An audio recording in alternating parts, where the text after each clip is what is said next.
Title: God Still Rests on the Seventh Day. The Sabbath Never Changed. Episode 1. Hebrews 4:4. God's Rest Still Stands. What if the entire Christian world has ignored the very voice of God in the New Testament? What if the true day of rest wasn't abolished at the cross, but confirmed?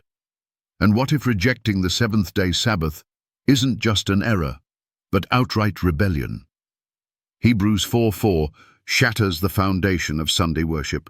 For he spake in a certain place of the seventh day on this wise, and God did rest the seventh day from all his works. Let that thunder echo in your soul. God's Sabbath wasn't erased, it was echoed in the book of Hebrews, and not in the Old Testament, but deep in the heart of the New. Exposition. Hebrews chapters 3 and 4 warn believers not to repeat Israel's mistake, hardening their hearts and refusing to enter God's rest. This rest is not symbolic, it's literal, modeled after God's own rest on the seventh day, first recorded in Genesis 2:2. The writer of Hebrews points back to that exact moment, and God did rest the seventh day. He didn't say, God now rests on Sunday. He didn't say Jesus replaced the Sabbath. He didn't say the resurrection changed the law. He said, God rested the seventh day. Now let's connect this with Hebrews 4:9, the verse that Sunday keepers try to avoid. There remaineth therefore a rest to the people of God. But this isn't just any rest. The original Greek word is sabbatismos. Scholars agree it means a keeping of the Sabbath. Not spiritual rest, not vague peace in Christ, but literal Sabbath observance. So, the New Testament church was still expected to keep the Sabbath, not abandon it. Destroying the false argument.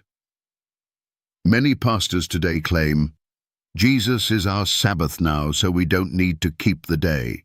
But if that were true, why does Hebrews 4, after Jesus' resurrection, emphasize Sabbath keeping? And if the day truly no longer mattered, why would the New Testament writer, under the inspiration of the Holy Spirit, quote Genesis 2:2 and uphold God's seventh-day rest? This isn't Paul trying to be poetic.